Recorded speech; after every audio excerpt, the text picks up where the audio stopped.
Right, let's get started. So thank you for coming today. So the topic today is all about immunity, and I'm sure that you appreciate why. So it's time to be proactive and take good care of ourselves, because there are a few things that we're not in control of right now, but taking care of our health and looking at our diet and our lifestyles, we can stay happy and healthy despite everything that's going on. So we've got two speakers today. Two very clever people who I always go to ask questions. Their depth of knowledge and their experience in their fields is second to none, and their passion is quite apparent, as you will see. Taz has been an Amatsu physical therapist for over 22 years now, and he's been teaching that for nearly as long. He helps people with treatments and diet and lifestyle advice. And after years of interest in nutrition, he finally got a qualification so that he could more formally give advice on things like sports nutrition, digestion, really a range of different dietary needs. So he has quite a unique set of skills, means that he can assist people in all aspects of a healthy lifestyle, really.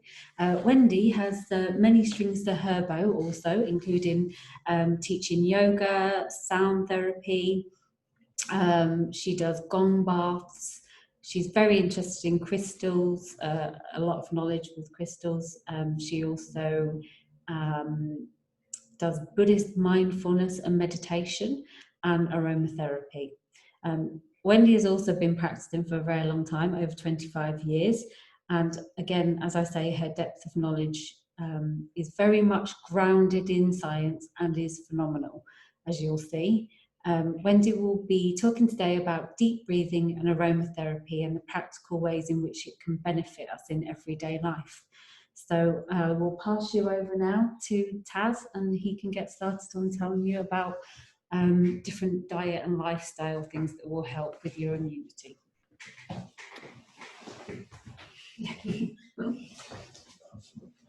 Thank you. I'm just going to share my screen with you so you can see presentation we've got going on.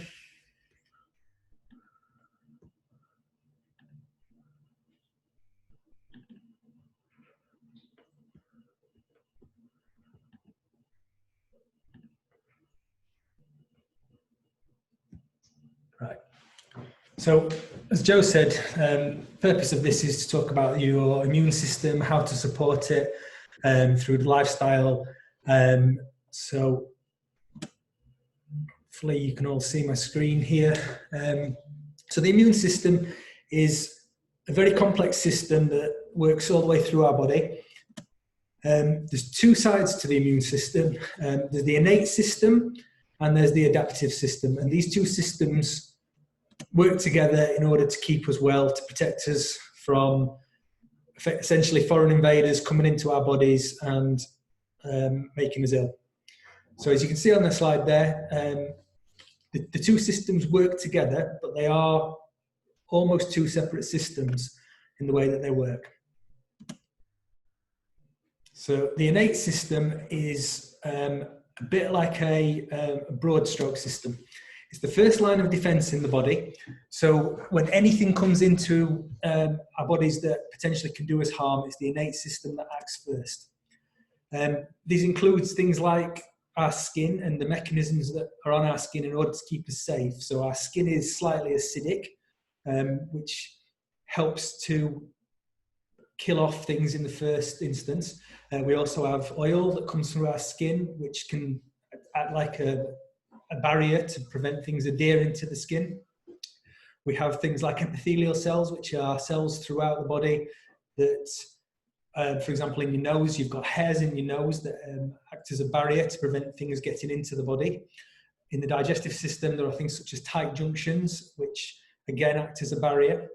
We also have things like macrophages and neutrophils, which are white blood cells, which basically patrol parts of our blood, in our lymphatic system, again looking for things that potentially could be a threat to us. If you take something like wound healing, when you cut yourself, again that's part of your immune system that forms clots in your blood. This obviously stops you from bleeding, but also it has the added effect of containing any potential infection. So rather than letting it go into your bloodstream, spread around the body and causing you potential illness, it contains it through a clot. So these are clever ways in which your immune system works. What I have here is quite a nice little video of, I think this is a phagocyte or a macrophage, basically chasing something that it doesn't want in the body, engulfing it and neutralizing it. So hopefully this should be playing for you. I'll let this play for a minute. You don't need a running commentary. Other than black thing is the thing we don't want in this instance. Those, the big cells are red blood cells. And this is going on through our immune system all the time. Got it. You know, it gets contained and off it goes searching for another nasty. So where the innate system is the broad stroke, is the broadsword, if you like, the adaptive immune system is a bit more like a scalpel. So when the innate system encounters something, whatever that something is, it becomes programmed in order to recognize it the next time it sees it. And this is where the adaptive immune system becomes very specialized. So B cells create antibodies, and part of their function is to tag a pathogen. So it can be identified as something that needs taken care of, or it could neutralize it and stop it from spreading. Then killer T cells are basically sent out to destroy any potential invaders. So it's a very, very, very clever system.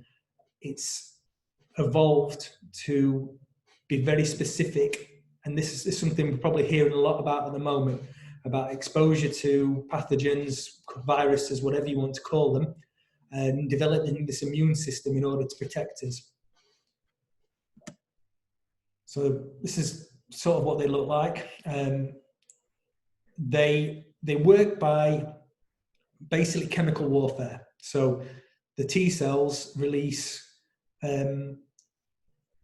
free radicals, which are basically electrons that destroy any invaders on the chemical level. And one of the problems potentially with this is that the immune system is a very balanced system. If it's not balanced, it tips too far the other way. We get potentials with autoimmunity. So apoptosis, or programmed cell death as it's known, is a way that your body keeps itself well by killing off old cells before they become problematic, before they become deformed and dysfunctional. Now, what can happen is that cells can be attacked too readily. So if it's too effective, you start to attack your own cells that the body actually needs, and this can cause degradation of various things. There's a whole host of autoimmune conditions, things such as multiple sclerosis, type 1 diabetes, thyroiditis, and rheumatoid arthritis. Basically, every system in the body is potentially under threat from this autoimmune system. So often we hear about the immune system, we should boost it. We don't really want to boost it. What we really want to do is actually support it. If we boost it too much, it potentially becomes too aggressive. So supporting is really what we're after. So fortunately for us, lifestyle can really help the immune system. So we're going to look at briefly just 4 factors involved. So exercise, mindset, digestive health, and nutrition. So these are 4 things that we can control to a degree. Motivating ourselves to do it isn't always easy, but this is something that very much is in our own control. So exercise, first one we'll look at. Now, the thymus gland is one of the key organs inside the immune system. As you can see, it's located just behind the breastbone. The thymus gland is quite an interesting organ. For years, doctors didn't believe the thymus did much. And part of the reason for this is that they only ever saw the thymus gland in people in autopsies. Typically, people in autopsies are either old or ill, and in those conditions, the thymus gland tends to shrivel up and it's got an altered blood supply. It was the Vietnam War that actually changed the thinking on this, because unfortunately lots of young men died during the Vietnam War. When they did autopsies, they looked at their thymuses and found this big red gland. I say big, relatively speaking, far bigger than they thought.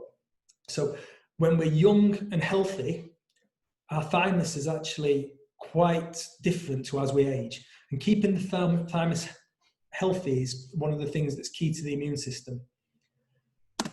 Now, the thymus gland is where T cells go to mature, and that's where they get their vitality, if you like, to do their work. And exercise has been shown to have many positive effects on the thymus and therefore boosting the immune system. So if you think about where the thymus is, we saw on that picture, it's in the chest. When you're doing deep breathing, when you're exercising, the ribs are moving, which is having a beneficial effect on the movement of the thymus. This will stimulate it, will improve its blood flow, which in turn keeps it healthy. When you're exercising, obviously things like vitamin D can be produced if you're exercising outside, which again has positive immune functions. The research that I've read on exercise and the immune system has shown that, particularly in cyclists, elderly cyclists are shown to have a thymus that's as effective as people in their 30s and 40s who don't exercise. There's also been additional research on people who walk and the effects of their neutrophils, which again are white blood cells that are part of the innate immune system. The research showed that 10,000 steps a day has a positive effect on neutrophil production, because as we age, enzymes actually degrade the production of neutrophils. So by exercising, by doing this 10,000 steps a day, the enzyme gets inhibited, which actually improves the function of the neutrophils. So I'm not suggesting necessarily you need to go out and do 10,000 steps a day. I can talk about walking, particularly the 10,000 steps a day, and the bit actually where these numbers come from. But the research does suggest any walking is beneficial, more walking even so. Doesn't necessarily need to be 10,000 steps a day, but if you can get out, walk in sunlight, you have absolutely positive effects on your immune system, as I say, with vitamin D production for one, but also for the stimulation of the white blood cells. Next, we're going to look at mindset. Now, one of the things that's very relevant at the moment is stress and fear. It's very, very prevalent that we are told that we shouldn't be going out, all the things we should be doing. If we do go out, we're risking our health. So mindset and fear has many negative effects on every system in the body, but particularly the immune system. So when you're in a stress response, the resources of the body, such as blood, such as fuel, they're all diverted away from all the organs in the body and particularly towards muscles. So things, again, like your immune system don't get the nutrients that they're required in order to keep functioning. On top of that, stress is an inflammatory state, which will not only deplete nutrients further, but it will also impact on the immune system, because the immune system requires, is constantly fighting inflammation. So we're increasing inflammation further. It's just increased the cascade of effects. We're also benefit from our mindset by getting involved in things like social connection, touch, positive relationships. These have this positive effect on our stress, which again helps to reduce any of the effects on the body and helps our immune system work. I forgot to mention, if anyone has any questions at any point, put them in the chat and we can address them at the end. So nutrition, I think most of us probably appreciate that nutrition is beneficial for, again, everything in our body, but particularly how our immune system works. A diet that's rich in fruit and vegetable contains antioxidants. Antioxidants are utilised to undo any of the damage from our immune system attacking some of these pathogens. So by having the antioxidants there, that minimizes any damage. That in turn makes the immune system more efficient because it's not wasting resources needlessly. So by having antioxidant-rich diet, you're supporting the repair action from immune action. Vitamin C is also a potent antioxidant, but also it helps with collagen formation. This helps keep the cells functioning well, but also it gives it cell integrity. That makes it harder for things to get into your cells and cause problems. So when a virus gets into your cell, one of the things it does is it replicates, it utilizes the cell's resources to create more viral cells. So by having cells more difficult for the viruses to get into, it just stops them spreading as effectively.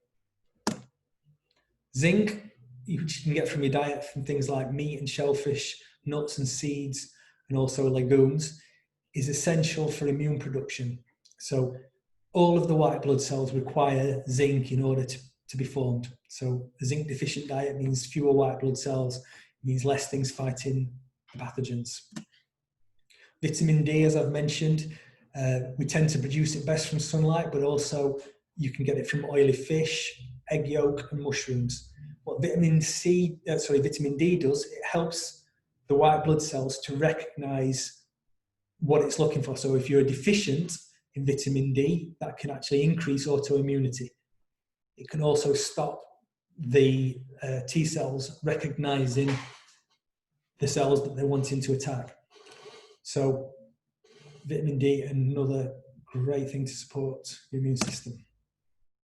Beta glucans, which are available from things like oats, they work in a similar way in the immune recognition. And the last thing I'm going to talk about here is digestive health. Now we talk about digestive health for lots of things. I would say in many respects the digestive system is one of the most important systems in the body because it impacts literally everything. Nothing more so than the immune system. 70% of your immune system is in the gut. If you think about it, most pathogens enter the body either through the nose or the mouth, through breathing, through eating and drinking. The nose is quite effective in filtering pathogens to stop them going into the lungs, and the lungs being a one-way system, as in a closed system, should I say, means anything that goes into the lungs has to come out. So if you think about the cilia in your nose, the hairs, they're designed to basically filter anything that could be damaging to the lungs going directly in when we breathe. So the mouth really is the main way that things enter the body. If you think about it, the way that the mouth works is that you swallow, passes into your stomach. Your stomach is very, very acidic. One of the reasons for that is that most pathogens will be destroyed from the acid in your stomach, assuming it's working properly. What will happen then is that the fragments of the pathogens will enter the digestive tract, and specialized cells, got too far there, sorry. Specialized cells called dendrites or dendritic cells will actually recognize the fragments from the pathogens, and that will trigger the immune system to recognize them for the T cells to attack. So, as it said on the last slide, a healthy digestive system really means a healthy immune system. I'm just going to go through a few products that can help you with the immune system as well. Some of these I've mentioned throughout the system. So beta glucans, as I say, they help with immune modulation. This product here combines vitamin C, D, and zinc as well. So as a package, it's quite a nice product that can support the immune system. Probiotics are one of the key things in order to make the digestive system work well. So in order to keep the immune system functioning through the gut, it's the bacteria that keep the cells functioning in order to recognize any potential pathogens. Vitamin C, this is a new product we've just got in, which is enhanced vitamin C. It's basically coated in oils, which helps it into the body. So it's increased its efficiency. It also helps to keep it in your body longer because vitamin C, being a water-soluble vitamin, can easily be excreted through the body. Vitamin D, as I've mentioned, particularly at this time of year, really, really important to ensure you're getting adequate amounts. If you're not getting enough through the sunlight, you really do need to consider supplementation. And again, just zinc, as I've mentioned, again, really effective in keeping your immune system working by helping the white cells being produced. So that's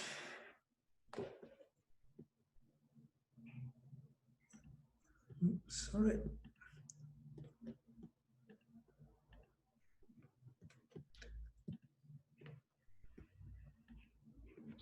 Okay, that's all the bits that I've mentioned. If you've got any questions, I'm just looking in the chat. There's nothing in there at the moment. If anyone has any questions about anything I've said, please pop them in here and we'll try to deal with them at the end. I'm going to pass you over to Wendy now. Wendy's going to be on screen. Thank you for listening.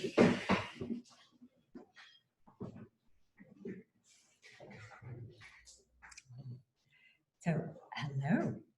And this is the first time I've ever been on a live online teaching. So I'm just pretending to myself that there's a host of people out there listening, as there might be if I was teaching in a workshop or in an ordinary class.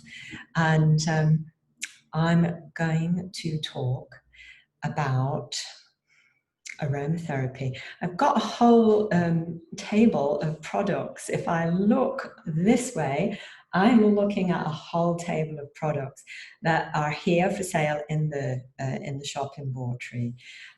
They are the organic range is the one that I've chosen out. There are 8 essential oils, I think, in this organic range. Plus I've chosen the wildcrafted frankincense that is in the same range. There's a huge range of the standard oils, but I have a real thing for protecting the planet and Mother Nature. So using organic products whenever possible is my thing, and eating organic food. I'm a bit of an organic junkie. So the more natural, the better, in my view, or the closer to nature in its original form. So I'm going to cast a glance back at the organic range of things and thinking about a little bit about what Taz has just taught us. What is jumping out at me straight away are the antiviral and antibacterial oils from this range. So the ones I'm thinking of are tea tree and lemon and eucalyptus. There are others that have got great properties too, but just for boosting the immune system, it's really super easy. You don't have to be an expert or master blender to be able to put a few drops of oil in a diffuser. We've got a diffuser going at the moment, and I put some drops in that earlier. And to keep both Taz and I focused and with a clear mind, I put in, well, put slightly more peppermint than I was going to put in, but I think that ended up being about 4 or 5 drops. And then I used a basil oil, that was 3 drops. And then I put in rosemary, which is a great, in aromatherapy terms, it's known as a cephalic, which roughly means it's really good for your mind, your brain, for clear thinking, and if you've got any kind of fogginess going on, brain fog or tension, headache, then rosemary is really good too. So we've got all that going along there. It's brewing away nicely in the background. I wish I had some kind of device to be able to show you that as I'm looking across there. But what I have got, if I just sit up a little bit, then you'll be able to see I've got an interesting kind of necklace on. Now, these are also for sale here. This is my personal one. But all you have to do is open it up. You get a few of these foam pads with each product. So there's this is the necklace one. They're in different sizes as towards different things because they do bracelets as well. Again, this is mine. And it's so handy and useful, particularly if you're in a situation where getting oil blended, may I say, the essential oils blended with the carrier oil. Once you're rubbing those on your temples or on your palms, sometimes you're in situations like I am in sound therapy or touching gongs. This is not a good thing to do. And you're getting oils over your favorite things, which is not good for the metal on the gongs or the tuning forks, etc. So I tend to be more cautious. So I'm going to make this while I'm here. I haven't got a scent on this yet. And I thought, well, keeping it with the theme of immunity, what would I recommend? So instantly, I think frankincense. Now, having told you about antiviral and antibacterial oils already, mentioning the tea tree, the lemon, the eucalyptus, that is a great blend, by the way, if you want to do that at any point in time. I like things simple and easy. So if you imagine just 2 drops of tea tree, 2 drops of lemon, 2 drops of eucalyptus, then you've got a lovely blend there, and you can just have that brewing in your diffuser in the background in any room that you choose to be in. It should be perfectly fine, and then you know that that is a nice fragrance, a natural fragrance, and beneficial to the immune system. Tea tree naturally enhances the immune system, to increase its response to any perceived problem. So tea tree is always great for many uses. The lemon, of course, I have a particular liking for lemon.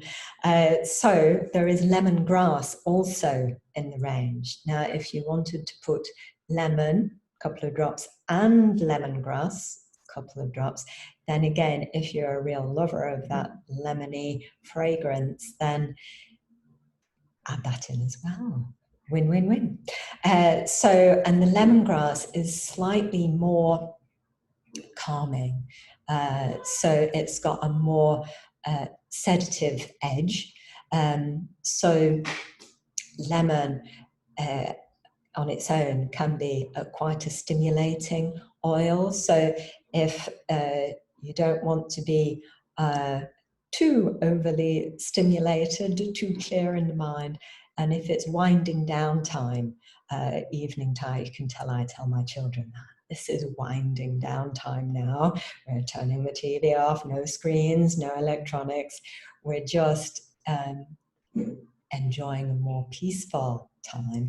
And maybe later in the day, add a couple of drops of the lemongrass into your diffuser, and then you're just enhancing the effects of the blend that you've already got going. You don't have to tip it out and start again. Just to add those lemongrass drops in.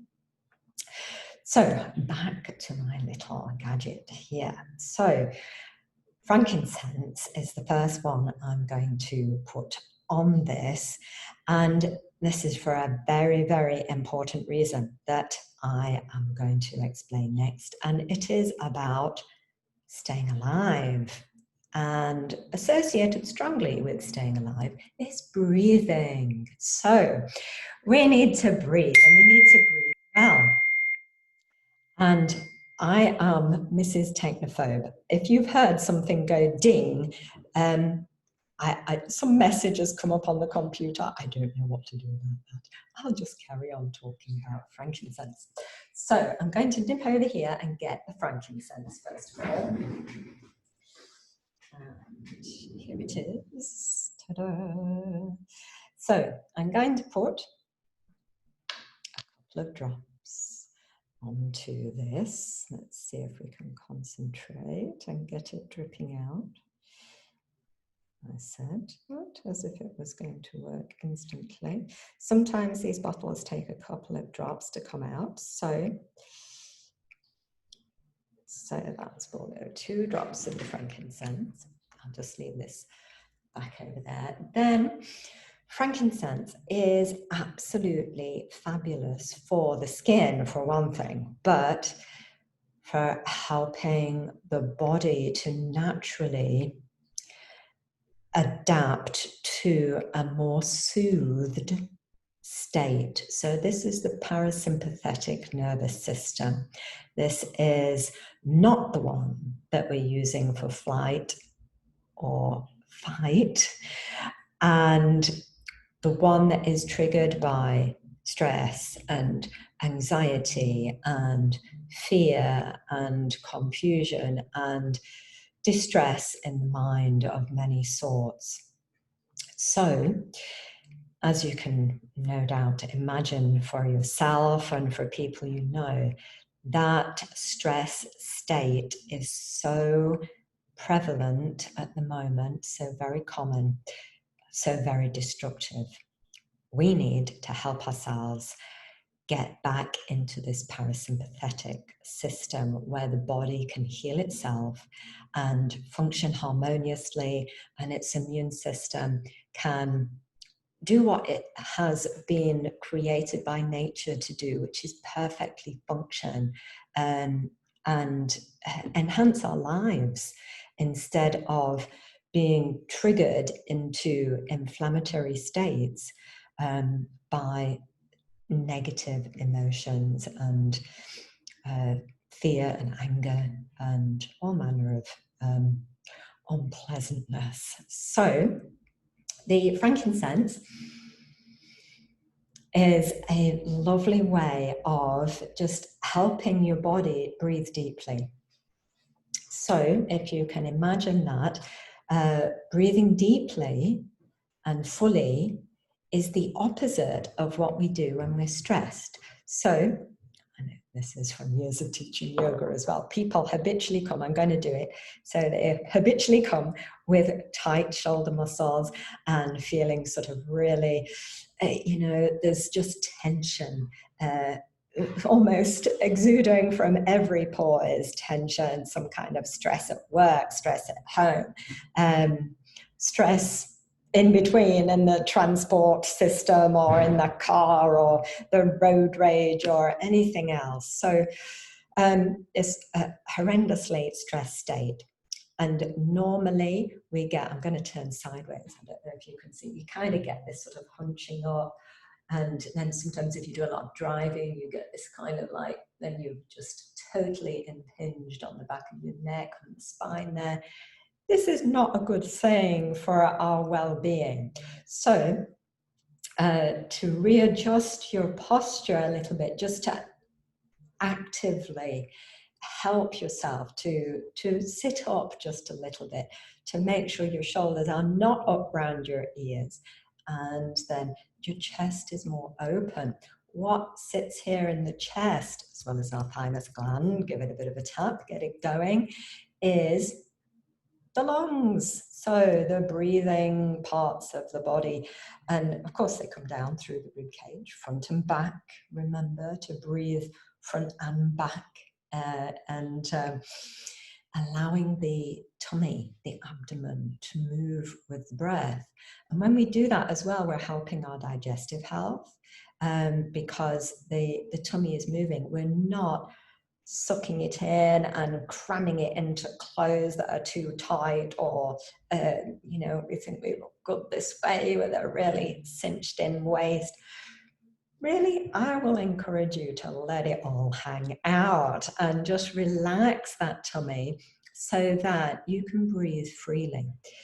So when we are breathing freely and fully, our tummy actually moves. And the tummy I'm talking about is that lower abdomen, the bit below the navel, below the tummy button. Let it move and let it fill. So as you're breathing in, and here, I'll just have a little bit more frankincense because I like it, then the tummy fills.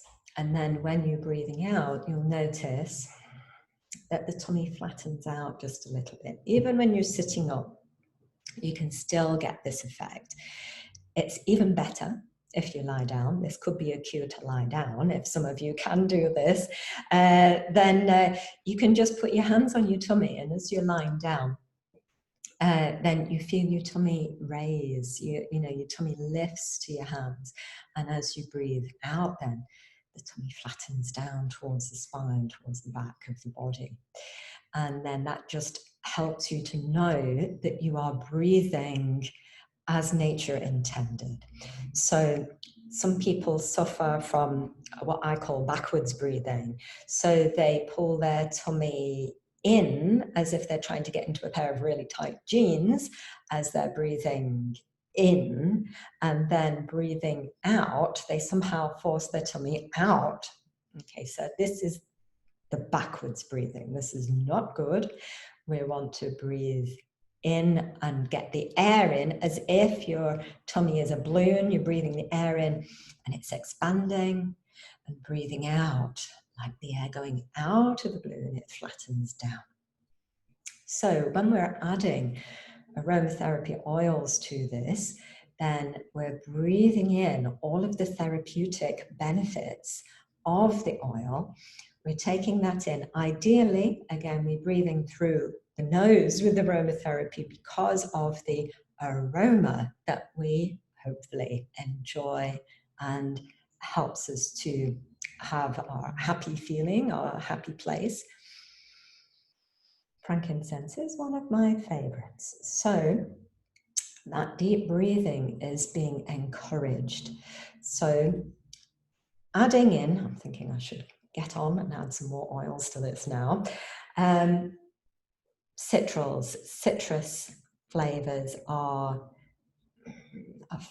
fragrances are immensely popular. I think if we were to think of an orange, and most people think, yeah, when you sort of squeeze an orange or a little bit, the skin, you can just sort of like, or grating the skin, getting that into a cake, for example.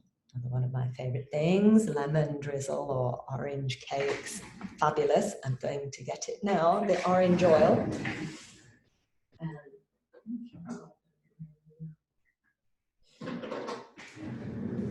Sorry about that, I'm back now. I picked up the bergamot as well. So the organic bergamot oil is an orangey fragrance as well, not as intense as the sweet orange oil itself, but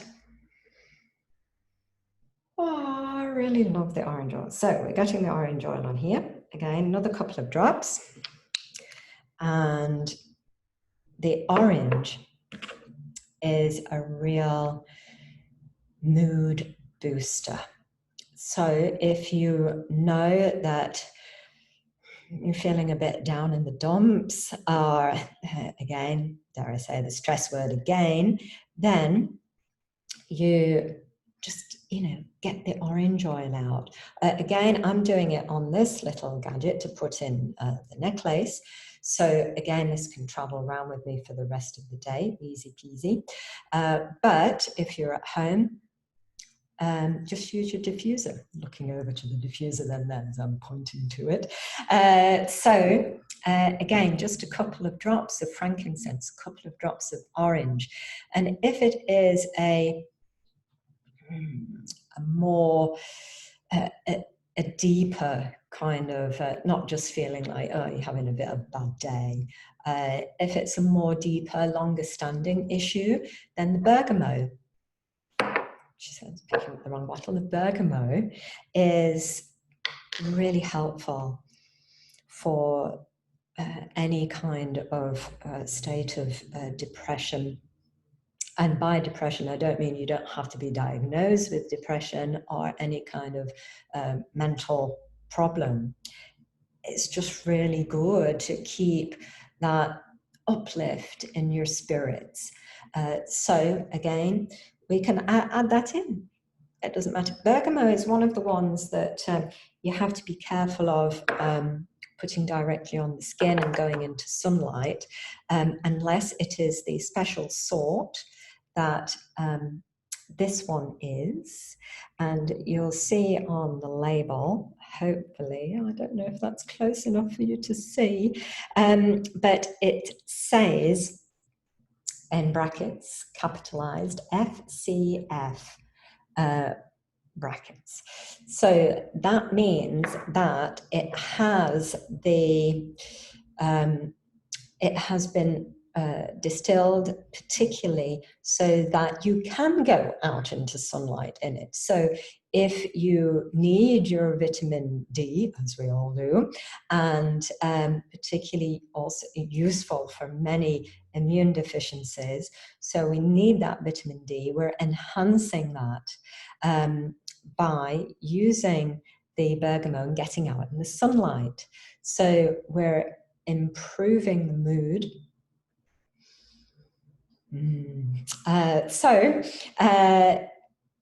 Using the bergamot, great in the sunlight in this instance. So, but be careful with other citral oils. So like the orange and the lemon, for example, directly on the skin, or don't put them directly on the skin, even in a carrier oil on the skin, then you can have what's the word? Some reaction. You can just have a slight sensitivity. So it's just recommended that you don't. So in my immune boosting, well-being, deep breathing blend that we're going along with here, then maybe there has been an incident of stress or unpleasantness, or I don't know, maybe our boss has just shouted at us for doing something terribly wrong without our knowing, or something has happened. It doesn't have to be boss, co-worker, child, partner, anyone really. These situations happen in life.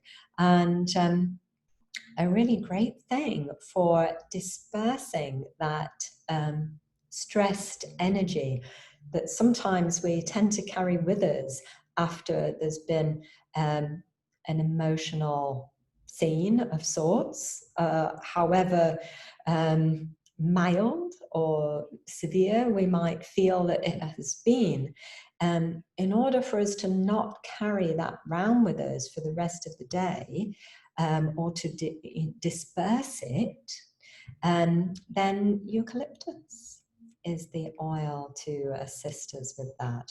So again, if you're making your blend in a diffuser, not on one of these little things, then if you've just put frankincense and orange in, which is a delightful blend on its own, may I say, then if something has happened, or somebody's telephoned you, given you bad news, anything like that, then maybe just a couple of drops of eucalyptus just to help it send it on its way, so that you're not so stressed by it. Yes, you know, you can feel the emotion or have that emotional response, but holding on to any form of anger or resentment or frustration is just a toxin to your own system, your own precious self.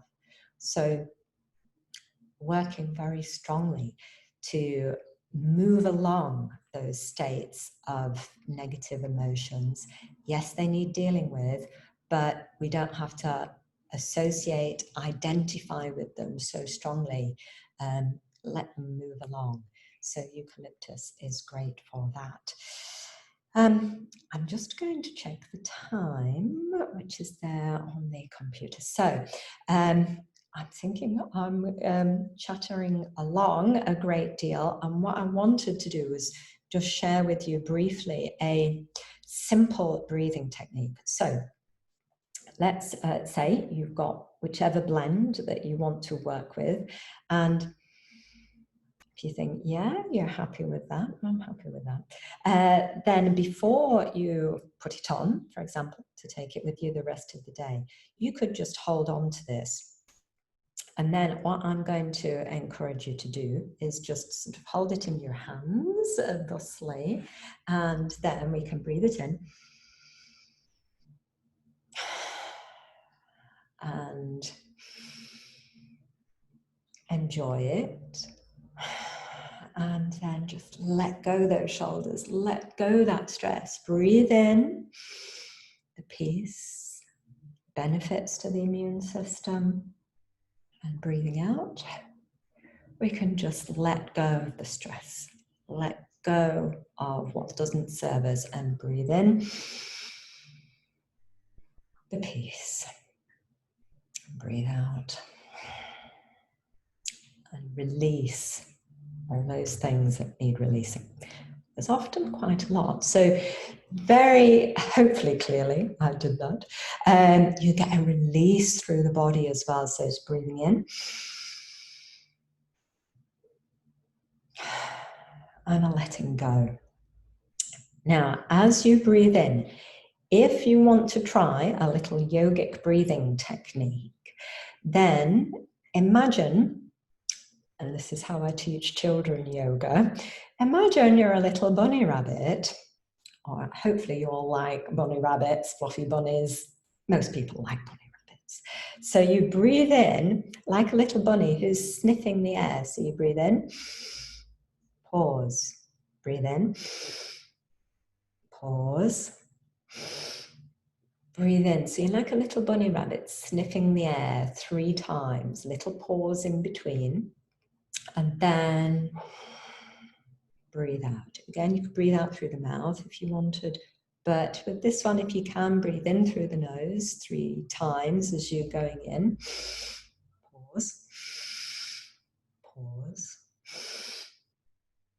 and then breathe out. It's like you get 3 wonderful breaths of your beautiful fragrance, and then breathe out and release all that stress and tension that you've held in the body or in the mind. Just imagine, yeah, it's all going out and away with that outward breath. So, as you're breathing in, remember, breathe into your tummy. I'm tapping it here, you can't see me on this screen, but breathe into your tummy and then breathe in to the midsection and the lower rib cage, and then up to the, imagine breathing in and filling in from the belly up to the chest, and then right up to the top parts of the lungs here. So you're filling all the parts of the lungs, filling the whole body, front and back. So it's breathing in, breathe in, breathe in all the way up, fill it all up, and then let it go. And then you're ready to think, yeah, that fragrance was lovely. Breathe in, breathe in, breathe in. That was so nice. Okay, so this is the practical aspect of wearing your oils, is that they can go with you anywhere. So you've got the pendant variety, or you've got the bracelet. Again, just the same, they just open up just the same, little piece of foam, put the oils on it. Now, when you are out and about, or you're at work, or whatever is going on, and maybe you might not have a diffuser at home. If you haven't, I just strongly advise you to get one, at least one. And then you can, if you're like me, obviously, I'm completely entranced by all of the oils and all of the ways that you can use them. It's just a wonderful, wonderful experience. So I've got them in my boys' bedroom, got them in my bedroom, got them in the kitchen, got, just in case I burn something, that is, and in the lounge. You know, they're just around the house, so I can have the joyous experience of having different fragrances for different reasons. And this is a very useful aspect of the oils, is that that they can just be really, really practically beneficial. So if you were significantly concerned about any kind of virus, any kind, this is anything like that at all, then you know, if in your lounge or in your meeting place, if you're allowed to have people to the house in your location, then have the oils burning, the tea tree, the lemon, eucalyptus, anything like that is just going to feel safer. We feel safer, we're less stressed, we're not in that fight or flight mode because we're safe. And at home, we need to be safe, and our environment needs to be beneficial, positive, and enhance every aspect of our life. And the essential oils can really help us to do that. So I am just looking at the oils there. I'll just show you a couple more things which are very easy to make. So these are just a couple of rollerball bottles.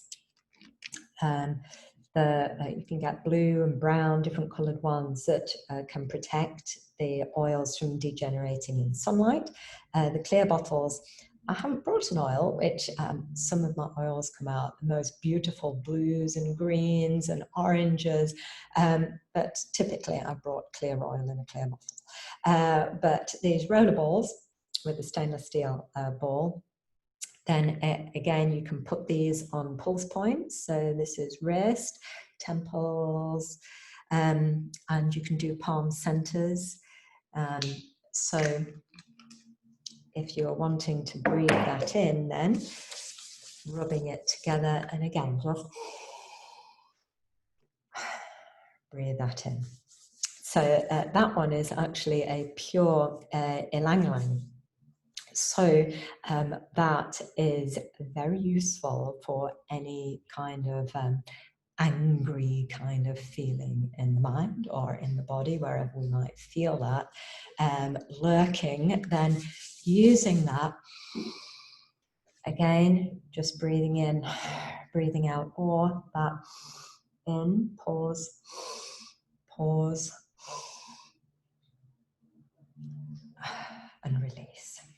Okay, so just doing that 3 or 4 times. The rollerballs are really handy for taking around with you in your purse, in your handbag, so that if, for example, you are at work, something happens and you're feeling distressed, I'm a great advocate of nipping off to the toilet, and therein, you've taken your handbag with you, of course, you can then put your oils on and just take 3 or 4 breaths like that, just to recenter, refocus, and let the oils do the work.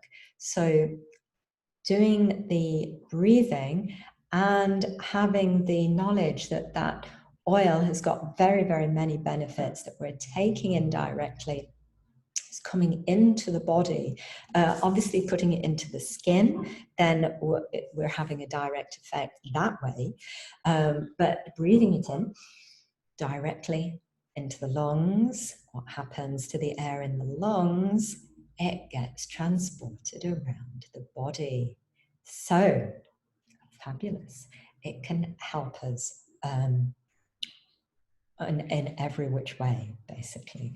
So, I'm kind of thinking I'm going to have to draw to a close rather than keep rattling on all afternoon, which I would be very happy to do, as you might tell.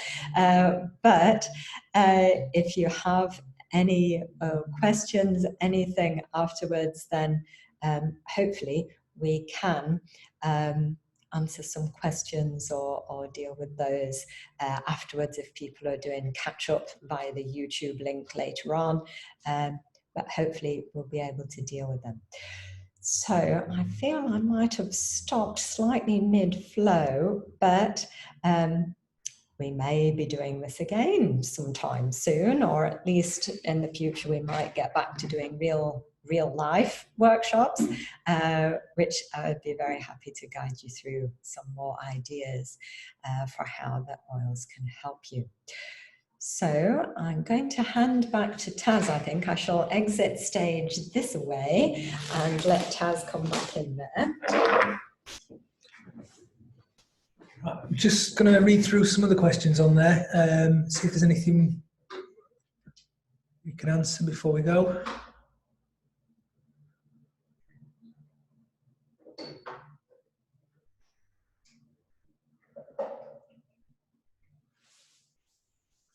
Okay, there's a few positive comments on there, thank you very much. It's a question from Emma about a blood test, see if you're deficient first. I'm assuming that's probably about vitamin D.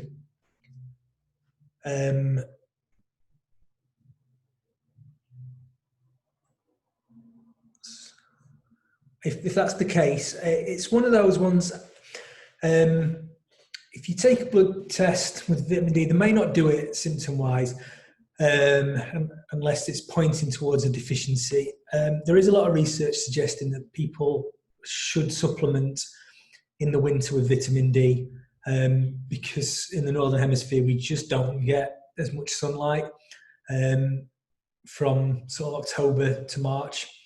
So the government advice, certainly a year or so ago, was to supplement with vitamin D. If you want to get an accurate amount, you should get a blood test. They are available privately as well. It's not an expensive test to get done. I would say pop back into the shop and have a word with us about that. I think we might be able to sort one out for you if you wanted to do it. For the cost of the test, to get a small dose, you would be it would be all right to take up to 1,000 IU without any issues. Good level of vitamin D. I'm not sure what the blood test range is off the top of my head with vitamin D. Yeah, it can affect calcium because that's one of the functions of vitamin D. Often it is best taken with K2, sometimes A as well. There's some supplementation, advice around supplementation, A, D, K being the fat-soluble vitamins. Certainly with K2, yeah, very effective. It's a case of working out where your doses are with that. But I wouldn't be overly concerned with a low dose with calcium because you will get that sort of dose anyway just from the sunlight. I hope that answers that question.